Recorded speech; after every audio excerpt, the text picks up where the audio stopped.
शाबान शुरू हो चुका, रमज़ानुल मुबारक आने वाला है, वो रहमतों भरा महीना, क्या आप उसके बारे में भी यही सोचेंगे कि सब कुछ ऑनलाइन हो जाए, हम बंद कर दें? क्या होगा? जन्नत का महीना है, रहमतों भरा महीना है। दुआ करें अल्लाह पाक इस बला से, इस मुसीबत से सारी दुनिया को निजात दे, ताकि वो रहमतों भरा महीना, उसकी रहमतों से हम पूरा फ़ायदा उठा सकें। हम अभी सोचने लग जाएं, प्रोपेगंडे हो रहे, हज बंद हो जाएगा, और भाई अभी वक्त पड़ा है, अभी वक्त पड़ा है, वक्त पड़ा है, आने तो दें, वक्त तो आने दें। अभी 3-4 महीने हज से पड़े हुए हैं।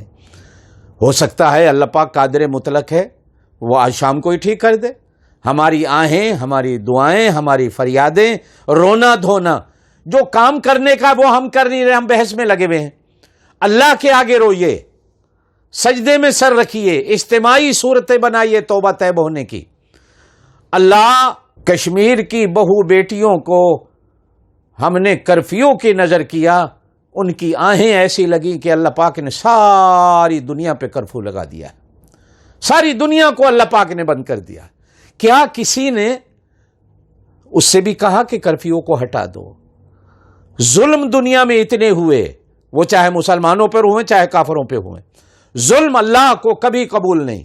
कुफर को अल्लाह कबूल कर लेता है, लेकिन अल्लाह पाक जुल्म को कबूल नहीं करता।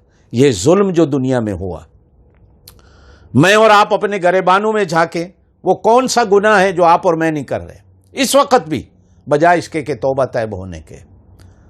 हम अपनी इस चीज को भी सियासी जंग और सियासी लड़ाई में ले आए हैं, और उलमा हजरात इसको फिरकावारियत की लड़ाई में लेके चले आए हैं, और हर कोई अपनी अपनी बोली बोलने में लगा हुआ है। दोस्तों, ये मस्जिदें, ये मदरसे दीन के मरकज़ हैं। हमारी साबित कदमी इन्हीं की बरकतों से है, हमारा क़याम इस ज़मीन पर इन्हीं की बरकतों से है, हमारा खाना पीना इन्हीं की बरकतों से है। हदीस के अंदर आता है, आसमान से जब अल्लाह पाक ज़मीन पर अपनी रहमत को नाजिल करते हैं तो सबसे पहले महल्ले, गांव और शहर की मस्जिद पर अल्लाह की रहमत उतरती है, और मस्जिद में भी उतरती है तो अल्लाह पाक रहमत का घर और मरकज इमाम को बनाता है। फिर इमाम से मुंतकिल होती हुई वो रहमत पहली सब में खड़े हुए सीधी तरफ वाले लोगों पे जाती है, फिर बाईं तरफ वाले लोगों पे आती है, फिर इसी तरह तकसीम होती होती सफ़ों के ज़रिए फिर उस महल्ले में पहुंचती है, उस गांव में पहुंचती है, उस शहर में पहुंचती है। गोया कि ये रहमत की बारिश जो आसमान से उतरती है, उसका मरकज़ गाँव की मस्जिद होती है, गाँव का महल्ले की मस्जिद होती है, शहर की मस्जिद होती है। हमारा तो जीना, हमारा मरना, खाना पीना, अल्लाह की रहमतों के नुज़ूल का मरकज़, ये तो सारा मस्जिद है। हम किस तरह सोचे कि मस्जिद को बंद कर दें?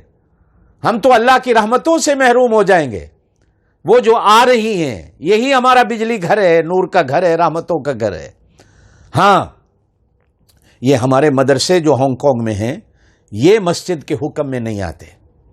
मस्जिद वो होती है जो ज़मीन मस्जिद के लिए वक्फ हो जाती है, हमेशा के लिए वो मस्जिद होती है, और वो इज़्ने आम होती है, हर एक के लिए होती है। हाँ, आइंदा चल कर आगे एहतियात की जो सूरतें हैं, आप उसको अपनाएं, उनको अपनाएं, ताकि ये बीमारियां ऐसी होती हैं, हदीस में भी मिलता है, दूसरे को लगने वाली होती हैं बीमारियां ऐसी जो दूसरों को लग जाती हैं। हम उसमें एहतियात करें, सफ़ों का फासला रख लें, बच्चों को मस्जिद में आना बंद कर दें, बूढ़ों का मस्जिद में आना बंद कर दें।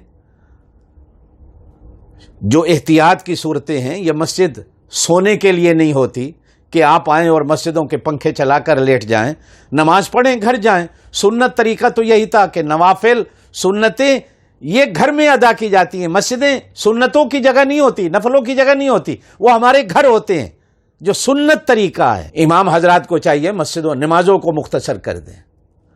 हदीस में आता है, आप सल्लल्लाहु अलैहि वसल्लम फजर की नमाज में सूरह बकरा जैसी तिलावत भी फरमाते सूरत, लेकिन कभी कभी इन्ना अतोइना कल कौसर पे भी फजर की नमाज पढ़ाई कि खवातीन आई छोटे बच्चों के साथ, तो बच्चों ने रोना शुरू किया, तो आप सल्लल्लाहु अलैहि वसल्लम ने अपनी नमाज को छोटा कर दिया और नमाज के बाद कहा कि बच्चों का रोना मुझसे बर्दाश्त नहीं हुआ।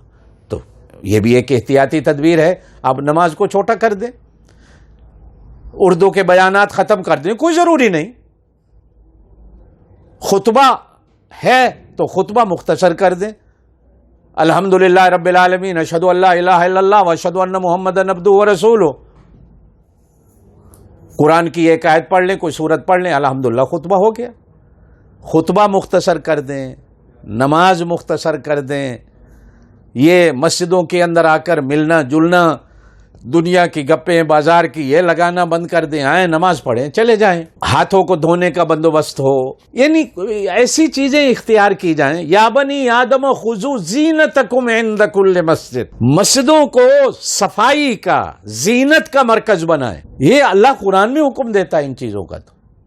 اور وہ آج ہم ان چیزوں پر بھی دیکھیں بھائی، توکل بھی اسلام کے اندر ہے، لیکن محنت بھی اسلام کے اندر ہے. اب یہ نہیں کہ میں توکل کر کے بیٹھ جاؤں، بچنا بھی اسلام کے اندر ہے وباؤں اور بلاؤں سے. احتیاطی تدابیر کو اختیار کرنا بھی اللہ کے رسول صلی اللہ علیہ وسلم کی سنت ہے.